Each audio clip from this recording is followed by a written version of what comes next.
বিশ্বাস করেছিলাম, কারণ আজকে যুব সমাজ সত্যিকারের ওয়ার্ককে ভালোবাসে, আমরা ভালোবাসছি। কিন্তু সেদিন ও যে আসলো আমাদের কি বলে জিতরু, তুমি কেন এলে? জয়রাম ভাই এসেছে ওখানে উৎপীড়িতের কাছে, যে গ্রামটায় অত্যাচারিতা পীড়িতা, সেই গ্রামে তুমি এসেছো। আর সেই গ্রাম থেকে তুমি বলছো, কি বলছো, যে পুলিশের কোনো দোষ নেই। তাহলে এই লোকগুলো কি ঢুকে দিয়েছিল এমনি? ওই লোকগুলো মার খান। একটা ছেলে এখন বললো, কোন ছেলেটা বলে, পুরা মারেছে দাদা, আমাকে পুরা মারে, মাথায় মারি। এই যে মারিয়েছে, অত্যাচার করেছে, এমনি অত্যাচার বলছে, পুলিশের কোনো দোষ নাই, পুলিশের কোনো দোষ নাই। তাহলে এইখানে মিটিং হইলো, লক্ষাধিক লোকের সমাবেশ হইলো, তাহলে এই লক্ষাধিক সমাবেশকে তুমি তো পদাঘাত করলে, লাত মারলে তুমি। কারণ এটা ছিল শুধু পুলিশের অত্যাচারের বিরুদ্ধে, সন্ত্রাসের বিরুদ্ধে। সেই সন্ত্রাসকে তুমি কি করলে? অগ্রাহ্য করলে, বলছে পুলিশের কোনো দোষ নাই। তাহলে তুমি কোনটা? তুমি কোন লোক? তুমি প্রথম টেস্ট করতে আসছো বেঙ্গলে, মিটিং করতে আসছো, তুমি ফেল করলে সেদিনেই। যেহেতু আসে তোমার প্রথম ফেলটা তোমার ওইখানে। তোমার বলা দরকার যে অজিত মাহাতো আমাকে ডাকিয়েছিল, আমি আসতে পারি নাই, আমাদের কাছে দেখা করার দরকার ছিল। এইখানে পুলিশ কিভাবে দমন পীড়ন করছে তুমি কি জানো? এখানে আমাদের আন্দোলনের ইতিহাস তুমি জানো? আন্দোলনের ইতিহাসটা তোমার জানো না। তো না জানলে লোককে তুমি ঢুকে যাচ্ছ। আর তুমি কে তোমাকে করলাম, মানে তোমাকে কি করছে, কোনটা কি বলাছে, কে কি বলাছে, সেটা তুমি শিকার হয়ে যাচ্ছ। ফলে এই আমাদের সুরেশ মাহাতো, আমাদের সিপি চৌধুরী, আমাদের নরেন্দ্রনাথ মাহাতো এমএলএ বিজেপির, সেও গেছিল। আমাদের লম্বোদর মাহাতো, আমাদের সিপি চৌধুরী গেছিল।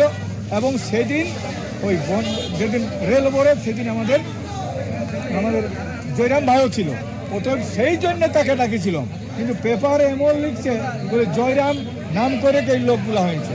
আরে যেদিন আমাদের এই হুলহুলির টানে মিটিংটা করেছিল, কার নামটা করেছিল? কারো নাম ছিল না, একমাত্র আদিবাসী কর্মী সমাজের আন্দোলন। আর আদিবাসী কর্মী সমাজের আন্দোলনের মাঝেই মানুষ পৌঁছেছে। আর এখানেও পৌঁছলে আগামী দিনেও আন্দোলন হবে। পরিষ্কার কথা, সময় সাপেক্ষ আছে, সময় কিছু কথা বলবে।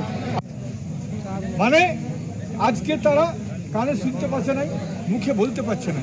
এই যে নীরবতা কিসের জন্য? আজকে তোমার জাতিসত্তা তোমার কোথায় যাচ্ছে? তোমার আজকে জাতিসত্তা কোথায়? আমাদের আজকে যে পূর্বালী ভাষা, ধর্ম, সংস্কৃতি কোথায় যাচ্ছে? এর জন্যে তুমি দল করো, আমরা বলেছি তুমি দল করো, কিন্তু মনে রাখবে দলের চেয়েও বড় তোমার জাতিসত্তা। এই জাতিসত্তা যদি না থাকে, তোমার ভাষা, ধর্ম, সংস্কৃতি থাকে না, বিলুপ্তি। আজকে বিলুপ্তির পথে আমরা। আজকে আদিবাসী কর্মী সমাজ যে আমরা আন্দোলন করছি, এই আন্দোলনের যথার্থ সাইন্টিফিক বিজ্ঞান আমাদের মাঝে বিভিন্ন রকমভাবে প্রশাসনিক কায়দায় আমাদের দমন পীড়ন তো চলছে। আমাদের মধ্যে বিভাজন করা তৈরি করছে, বিভাজনের আজকে আমরা শিকার। বিভিন্ন কায়দা করে বিভাজন করার চেষ্টা করছে আমাদেরকে, কিন্তু কেউ বিভাজনের শিকার হবে না। আগামী এইটার জন্য, এই পরিপ্রেক্ষিতে আবার কিন্তু আমরা বলেছি, আমরা যাচ্ছি কোথায়? কোটশিলা আমরা যাচ্ছি। কবে? আমরা মোটামুটি ডেট করেছি 29 তারিখে। কালকে ক্লিয়ার হয়ে যাবে। 29 তারিখে আমরা বলেছি, এসপিকেও বলছি, সবাইকে বলছি 29 তারিখে আপনারা রেডি থাকবেন। কোনো গায়ে কোনো লোকে 20 কিলোমিটার 15 কিলোমিটার কেউ বাস করবেন, কোনো গাড়ি করবেন, একদম পৈদলে ছায়া ছুলু নিয়ে সব একদম আগুন দিয়ে বন্ধ করেন। একটা বুড়া লোক থাকবে, ঘর রাখা, সব কিন্তু হাঁটে আসবো ওইখানে। এবং সেদিন আমাদের 10টা কারা খুঁজবো আর 10টা গরু খুঁজবো। কারণ আমরা জেলেই ছিলি, দুর্গা পূজা কিন্তু আমাদের বড় পরব ওঠে বান্দনা পরব। সেই বান্দনা পরবটা ঘুরে আমরা করবো ওইখানে, ওই 29 তারিখ। সমস্ত 4 জেলার সমস্ত নেতৃত্বের কাছে অনুরোধ, 4 জেলার সমস্ত নেতৃত্বের কাছে অনুরোধ, আপনারা সবাই থাকবেন, সবাই আসবেন, সেদিন সবাই আসবেন। আর আমাদের মাঝে এই যে বিভিন্নভাবে প্রতিক্রিয়া তৈরি করা আছে, বিভিন্নভাবে আমাদের উপর আবার বড় প্লেয়ার আনা হচ্ছে বিভিন্ন কায়দা করে। এইগুলোর জন্য আপনারা ঠিক থাকবেন, কোনটা বড় প্লেয়ার আসছে, কে খেলতে আসছে, কীভাবে আসছে। আমরা অবাক হয়ে গেছি এইখানে যে আমরা একজন নেতৃত্বকে আমরা বিশ্বাস করেছিলাম, জয়রাম মাহাতোকে অত্যন্ত বিশ্বাস করেছিলাম। কারণ আজকে যুব সমাজ সত্যিকারের ওয়ার্ককে ভালোবাসে, আমরা ভালোবাসি। কিন্তু সেদিন ও যে আসলো আমাদের কি বলে জিতরু, তুমি কেন এলে?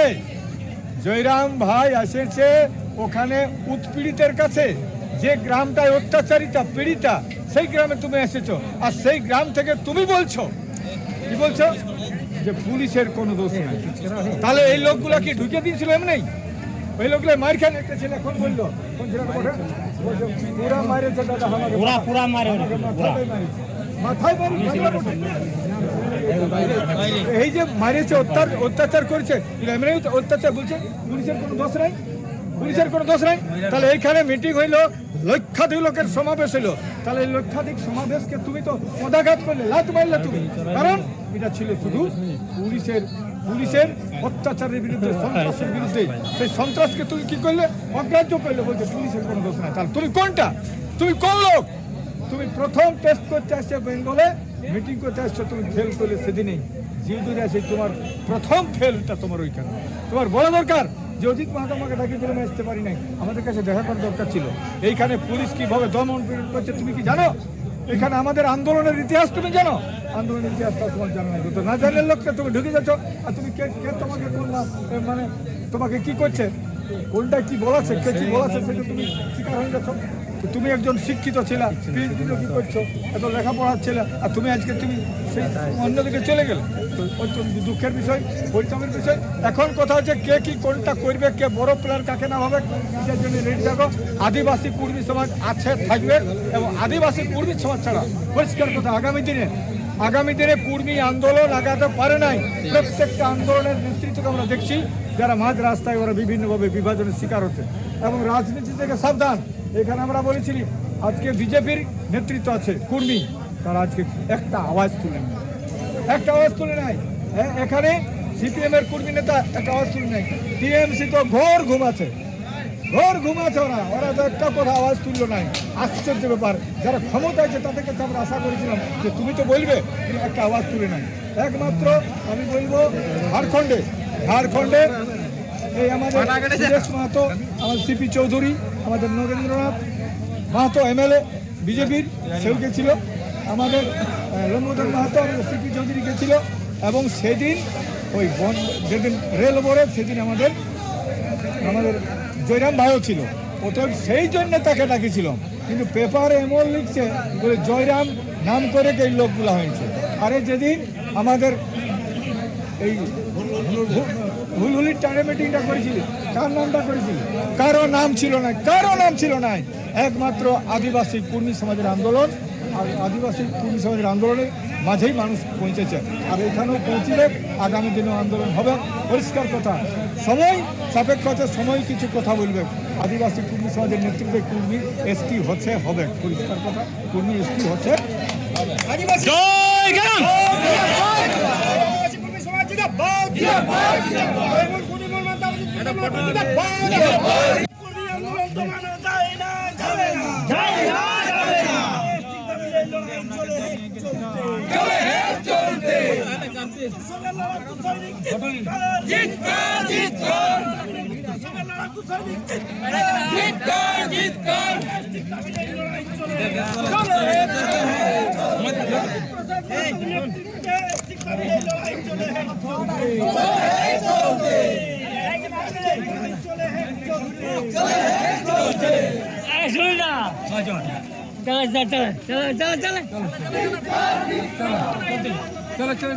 चलो बेटा तो गाँव दिखाएंगे जी सब क्या है